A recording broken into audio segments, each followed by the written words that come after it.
So now we're going to talk a little bit more about cardiac muscle disease and specifically some detail about the causes of congestive heart failure. We reviewed them briefly in the last video, but here we're going to go a little bit more in detail. So the first one is cardiomyopathy. So there are 4 different types of cardiomyopathy we can think of here. There's hypertrophic cardiomyopathy. So we have excessive left ventricular hypertrophy, and that thickened myocardium doesn't fill as well. So what type of heart failure do we expect to be caused by hypertrophic cardiomyopathy? Well, there are 2. So hopefully what you said in that brief period of silence is that there's going to be a diastolic heart failure because the ventricle is not filling as well.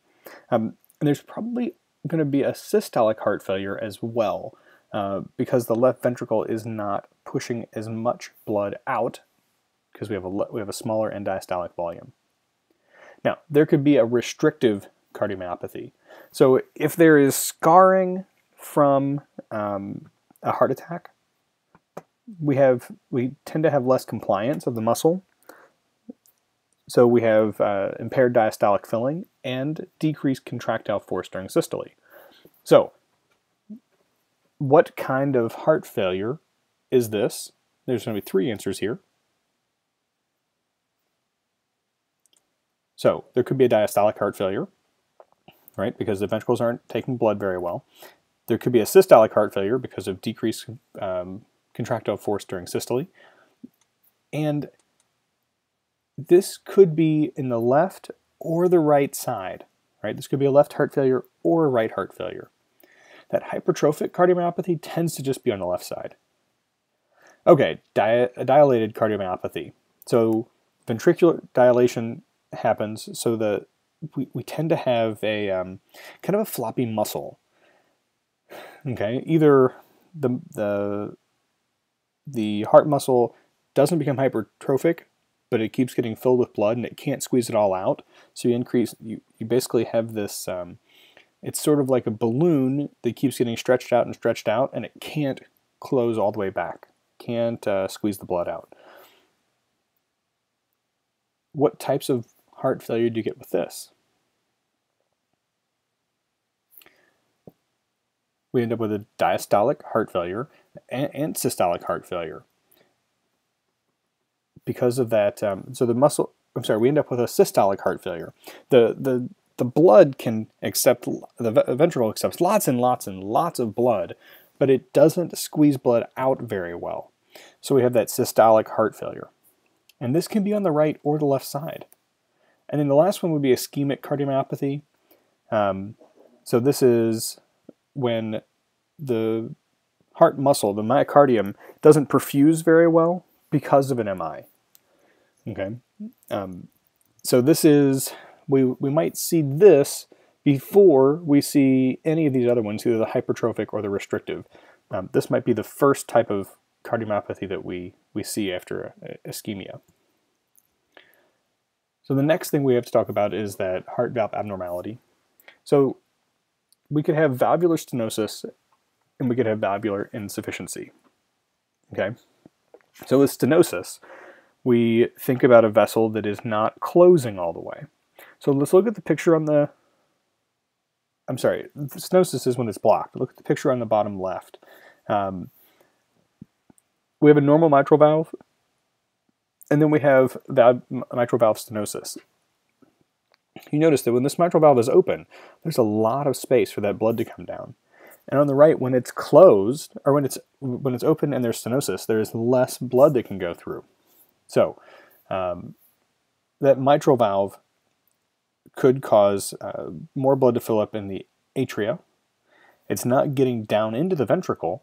And then when that happens, we say, where's the blockage? So the blockage is right there in the atria. So then we're going to have congestion behind there. So if we have if we have a mitral valve that's not letting blood through, we have increased volume in the atria and then increased volume in the pulmonary veins. And then we have increased volume, we have pulmonary edema in the lungs.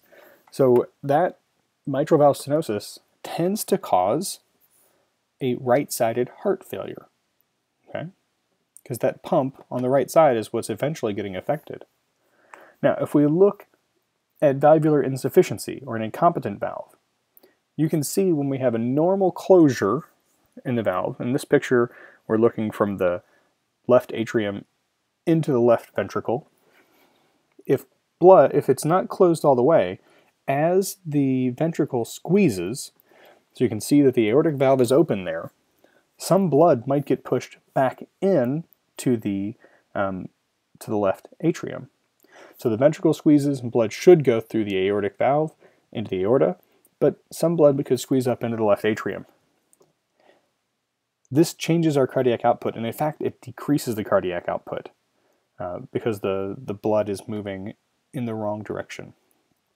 So these same two concepts, stenosis and insufficiency, they can happen at any of the four valves. Okay, so we have to look at where it's happening and then what is the consequence. Like, is blood blocked and then getting congested behind there, or is the heart not able to be as efficient as it wants to because it's squeezing hard, it's pushing a lot of blood, but the blood's not going into the right place.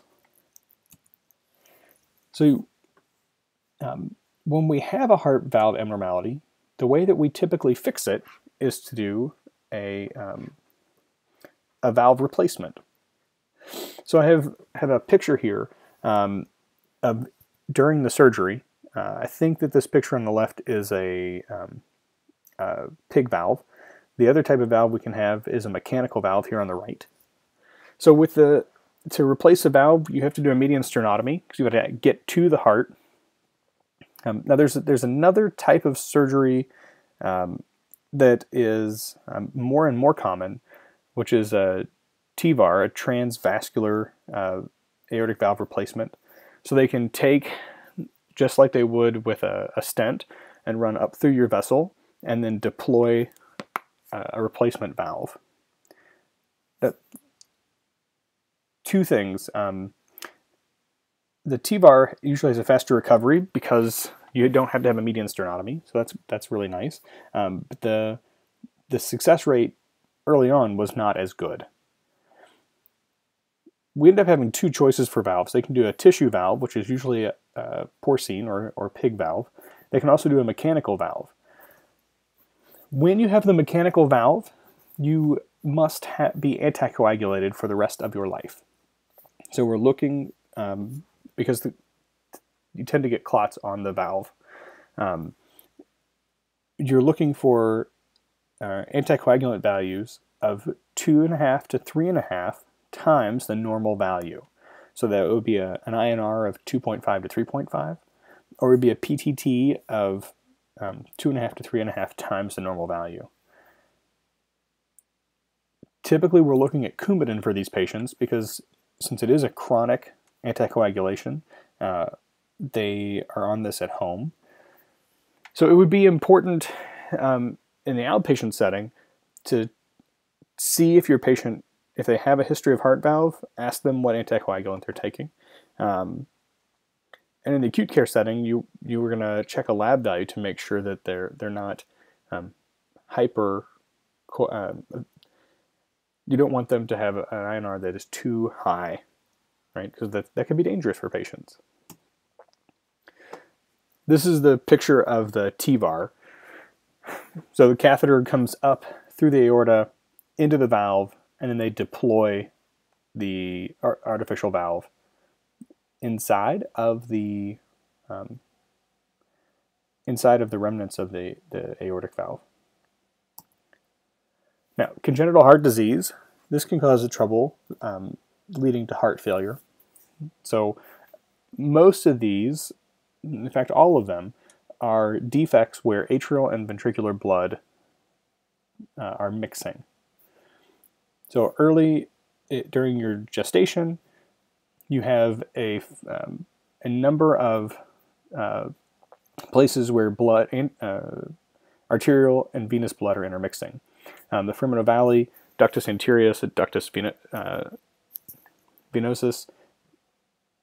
These are all, if these don't close, then the the path of blood through the heart is not efficient. You can also have an atrial septal defect. That is when the atrial septum, the wall between the atria, is not closed all the way. Sort of like a foramen ovale that doesn't close, but not precisely. So if you have any of these congenital defects and blood's not flowing the correct way, then you're going to end up with a less efficient heart, and usually ends up with with a decreased cardiac output. Now, pericardial effusion, the most common reason for this is pericarditis. So this is an inflammation of the pericardium. If the pericardium gets inflamed and the pericardial fluid that surrounds the heart is increased, the heart muscle tends to get squeezed, so it can't fill very well during diastole, and this is a big problem. If there's compression of the heart and you're not filling, then you're also not getting good cardiac output. This is most commonly seen with IV drug abuse. Okay, so a lot of times we see this with heroin users, and with as common as heroin seems to be currently, I've seen more and more of this. In addition to this, this pericarditis, with the IV drug use, you get bacterial growth that we call vegetation that can occur on the valves and can make an incompetent valve, or a valve that doesn't close all the way. If there is scarring and inflammation around the valve due to that vegetation, you will have a valve that is functionally stenosing as well. Okay, pulmonary embolus.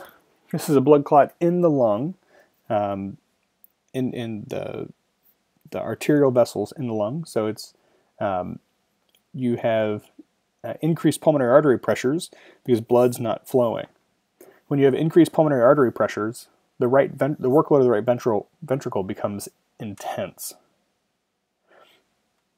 and that can cause that right-sided heart failure. If what blood is coming back to the left atrium from the lungs is not as oxygenated, right? Because we don't have a high enough volume to perfuse in the lungs, because there's not as much blood getting into the lungs. So that blood coming back to the left atrium and then going out to the rest of the body and into the coronary arteries has a lower amount of oxygen, and the body's response to that is to increase heart rate. Okay, the body will increase heart rate to a very high rate, trying to push out enough oxygenated blood. So it acts as though the cardiac output is very low.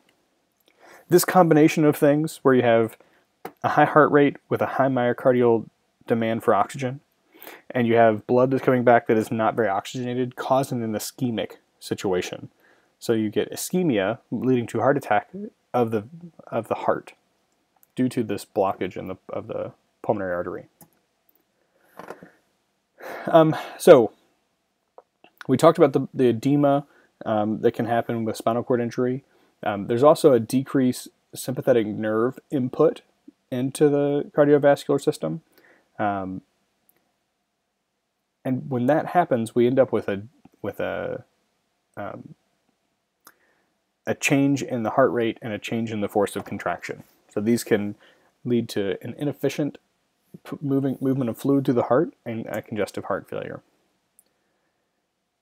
Now, interesting, when we talk about age-related changes, the heart cells don't divide and regrow. It's not like skin cells or most of the other organs you have. Now, the upside is that it's really rare to have heart cancer. The downside is you can't repair a damaged heart. Over time, these myocardial cells don't function quite as well. So over time you have an increased atrial pressure during systole. You have decreased aortic distensibility, so the aorta starts to become atherosclerotic, so it's not changing diameter due to the needs of the heart, and you tend to have a decreased sympathetic nerve input.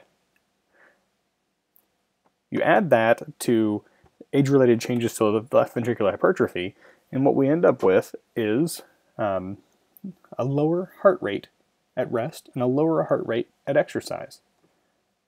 Now, if you have not had a heart attack, then the Starling mechanism can help increase your end-diastolic volume and increase your stroke volume. So lower heart rate, you can still function with this lower heart rate. Cardiac output can be maintained. But if an elderly person has hypertension, it's harder for them to use the Frank-Starling mechanism because of that left ventricular hypertrophy. So you have the hypertrophy and you have a non-compliant, so either an overstretched or resistant to stretch myocardium, then you don't have that increased end-diastolic volume, and your stroke volume is lower, and your heart rate is lower because of your age.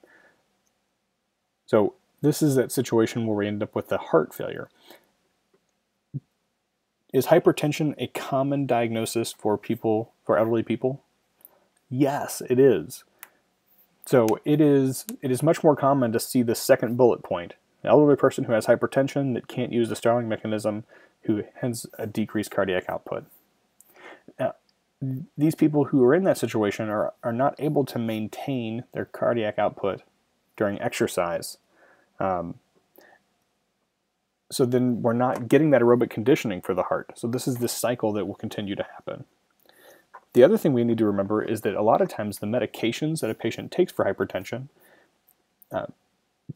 will either, like a beta blocker will decrease heart rate. Some of the other medications affect fluid volume. So we'll have decreased fluid, like a hydrochlorothiazide or a diuretic. In both cases, if we have a blood pressure medication that's lowering heart rate, that's going to lower cardiac output. If we have a medication that lowers volume, we're going to have a lower end-diastolic volume, a lower stroke volume, which is going to lower cardiac output. So this is a cycle that is really difficult to address. What we need to remember with our elderly patients when we are looking at exercise prescription, we need to remember that it's harder for them to maintain their cardiac output. So we need to do lower intensity activities, assess the patient's ability to tolerate that activity, and assess what could we assess in an outpatient setting that will tell us information about their cardiac output. So think about that for a second. Their blood pressure, right? Blood pressure equals cardiac output times total peripheral resistance. So if we think their total peripheral resistance is staying pretty much the same, then changes in blood pressure could tell us about changes in cardiac output. That's why taking a blood pressure, a baseline blood pressure, and an exercise blood pressure with your patients is really important. It's not just to measure for orthostatic hypotension. It really is going to tell us about what's happening inside the patient's heart and how they're tolerating activity. During phase 2 cardiac rehab, we take a baseline blood pressure and an exercise blood pressure every time the patient comes in so that we can have a record of how their heart is tolerating the activity. And this is on patients that are also hooked up to ECG. So even though we know how the electricity is moving through their heart, we don't have good information about contractility and output. And that's where that blood pressure really comes in. So the last thing, and we talked about this a little bit, other systems in the body are affected by congestive heart failure. Let's talk about liver, because that one's pretty easy. If the right ventricle is not squeezing blood out, and that's where our backup is, then we have increased blood in the right atrium, increased blood in the venous system, and that's going to cause increased congestion as the venous blood moves through the liver at that portal vein. You can have portal vein hypertension, which can eventually cause damaging changes to the liver, and also prevent blood in the lower extremities from returning to the heart. So we have decreased preload, and that decreased preload can cause the heart to have to work a little bit harder because we have less volume that we're dealing with. So the other system that can be affected with the heart is the major system is the renal system. So the heart is squeezing out blood, and that blood is going to the organs, and it hits the kidney. Now, if the kidney is reading diminished blood flow, two things happen. One, you end up with decreased renal perfusion. Okay, so the kidneys aren't being fed very well. And the other thing that can happen is that the kidney says, gosh, I'm not getting much blood flow. There must not be enough volume in the body. So I am not going to pee any of this volume off. I'm going to hold on to all of it. So the kidneys hold on to fluid. It increases sodium retention, increases water. All of that fluid comes back to the heart, and really it's more fluid than the heart can handle. So we end up with a right-sided heart failure, and that will eventually cause a left-sided heart failure. So what is the cause of all of this? Well, it could be a kidney cause. Okay? You could have kidney failure. You could have kidney damage. So the kidney doesn't pull fluid off enough, and we just constantly are pushing more and more volume back to the heart. Or it could be a heart issue. Maybe you had left MI. So the cardiac output is decreased. So the amount of fluid getting to the kidneys is decreased. So the kidney says, gosh, I'm gonna hold on to all the fluid all the time. And if the amount of blood perfusing the kidneys is decreased for long enough, you end up with a kidney injury. So there is this cycle here that the heart is affected by kidney function. So we think about heart and lungs as one entity. We also need to think about the heart and the kidneys as an entity that is working very much in sync. This is the end of the slideshow about pathologies. Up next, we're going to talk about treatment.